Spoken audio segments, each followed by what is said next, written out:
हैं इसकी कहानी को बिना किसी देरी के। अब तक हमने देखा कि केवॉन जूहून से कहता है कि मुझसे हाथ मिला लो। जूहून अपनी तलवार निकालते हुए बोलता है कि तुम चाहते हो मैं तुम्हारा गुलाम बन जाऊं? तुमने मुझे बुद्धू समझा है क्या? केवॉन कहता है कि TKBM के पास ढेर सारे रेलिक्स हैं जिन्हें जूहून इस्तेमाल कर सकता है, बैटल रेलिक से लेकर हीलिंग रेलिक तक। ये सुनते ही जूहून अपनी तलवार से केवॉन की गर्दन काट देता है और मन में कहता है कि मैं जानता हूँ तुमने उस हीलिंग ट्री का इस्तेमाल करके कैसे मुझे अपना पालतू कुत्ता बनाया था। मैं वैसा फिर से नहीं होने दूंगा। लेकिन ये लोग देखते हैं कि केवॉन मरा नहीं था, बल्कि उसकी गर्दन तो वापस ठीक हो गई थी। उसके पास द बॉडी ऑफ एक्किलीज नाम का रेलिक था। एक्किलीज ग्रीक माइथोलॉजी का एक वॉरियर था। जब वो छोटा था तो उसकी मदर ने उसे स्टिक्स रिवर में डुबाया था, उसे स्ट्रॉन्ग बनाने के लिए। सिर्फ उसकी एड़ी ही नहीं डूबी थी और वही उसकी कमजोरी थी। केवॉन की भी कोई कमजोरी जरूर होगी, लेकिन वो क्या है ये जूहून नहीं जानता। केवॉन कहता है कि तुम समझ गए ना कि तुम मुझे नहीं हरा सकते, तुम्हें सोचने के लिए थोड़ा और टाइम चाहिए क्या? तो जूहून कहता है कि हाँ चाहिए ना, तुम्हारे चेहरे का कचूमर बनाने के लिए। वो मुरामासा की पूरी पावर से केवॉन पर अटैक कर देता है, जिससे वो तलवार ही टूट जाती है। तभी केवॉन के शरीर से बिजली गिरने लगती है। शायद उसके रेलिक ने उस पर कंट्रोल ले लिया था। जूहून तुरंत आंख के बदले आंख वाला रेलिक निकालता है और उस बिजली से बच जाता है। लेकिन ये अटैक इतना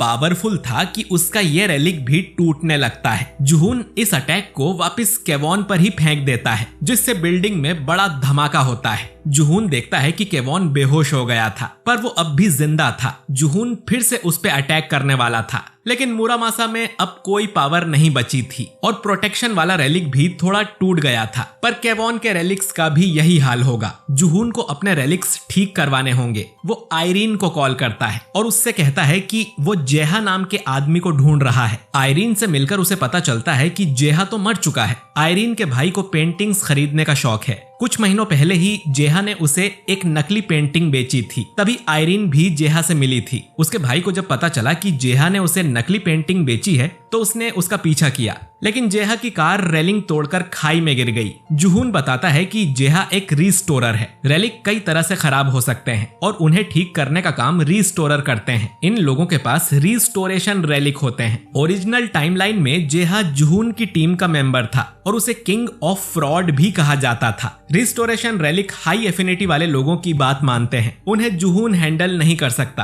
पर उसे समझ नहीं आता कि जेहा मर कैसे सकता है। उसकी उम्र अभी 26 साल होनी चाहिए और जूहून तो उससे 5 साल बाद मिला था, यानी वो अब भी जिंदा है और मरे होने का नाटक कर रहा है। वो अब आयरीन से एक और हेल्प मांगता है। इधर न्यूज पर टूम्स और रेलिक के बारे में आने लगा था, जो देख केवॉन को बहुत गुस्सा आता है, क्योंकि अब तक उसने रेलिक्स को सीक्रेट रखने की बहुत कोशिश की थी। केवॉन हॉस्पिटल में पड़ा था। उसका दोस्त एडवर्ड बोलता है कि वो टूम भी तुमने ही बुलाया था ना? तो केवॉन कहता है कि वो एक गलती थी, मुझे क्या पता कि एयरपोर्ट के नीचे से रेलिक निकल आएंगे। एडवर्ड बोलता है कि तुम्हारे पास रेलिक ऑफ इमॉर्टेलिटी है, फिर भी उस नौसिखिए ने तुम्हारी धुलाई कैसे कर दी और उसने तुम्हारे रेलिक को भी नुकसान पहुंचा दिया। फिलहाल तो हमें तुम्हारे रेलिक को ठीक करवाना होगा। मैं तुम्हारे लिए कोई रिस्टोरर ढूंढता हूँ। एडवर्ड फिर जेहा को कॉल करता है। जेहा बताता है कि वो एक स्कैम करते हुए पकड़ा गया था, तो अभी मरे होने का नाटक कर रहा है। उसे एक जॉब चाहिए जिससे वो थोड़ा पैसा बना सके। एडवर्ड बोलता है कि मेरे पास तुम्हारे लिए बहुत बड़ा काम है। इधर जूहून को आयरीन ने वो सारे आर्ट गैलरी बता दिए थे जिन्हें जेहा चलाया करता था। सिर्फ इस कंट्री में ही 50 से ज्यादा थे। जूहून हर एक गैलरी पर जाने लगता है और उसके आदमी उसका सामान उठाकर थक गए थे। जूहून अंदर जाके कहता है कि वो अपने रेलिक्स को रिस्टोर करवाना चाहता है। रिसेप्शनिस्ट बोलती है कि रेलिक्स क्या होते हैं, हम तो सिर्फ पेंटिंग बेचते हैं। सगवू उस पे चिल्लाने लगता है तो जूहून उसे चुप रहने को बोलता है। तभी वो लड़की बैग में देखती है कि उसमें तो बहुत सारे रेलिक्स थे, वो भी हाई ग्रेड के। जूहून कहता है कि ये रेलिक्स मेरे लिए बहुत खास हैं और मैं इन सबको ठीक करवाना चाहता हूँ। वो लड़की बोलती है कि मैं अभी आई। जूहून पहचान गया था कि ये लड़की जेहा की सेक्रेटरी है और वो उसे ही कॉल करने गई होगी, यानी वो सच में जिंदा है। वो जेहा को कॉल करके बताती है कि कुछ बुद्धू लोग यहाँ रेलिक्स ठीक कराने आए हैं, हम उन्हें अच्छा चूना लगा सकते हैं। वो जूहून से जाके कहती है कि उसका काम हो जाएगा, लेकिन पहले वो उसके रेलिक्स की कंडीशन चेक करना चाहती है। ये सुन जूहून समझ जाता है कि जेहा भी जरूर यही होगा। वो लड़की फिर सारे रेलिक्स को अंदर ले जाती है। जेहा इतने सारे रेलिक्स देखकर खुश हो जाता है। जेहा के पास एक डुप्लीकेशन रेलिक था, वो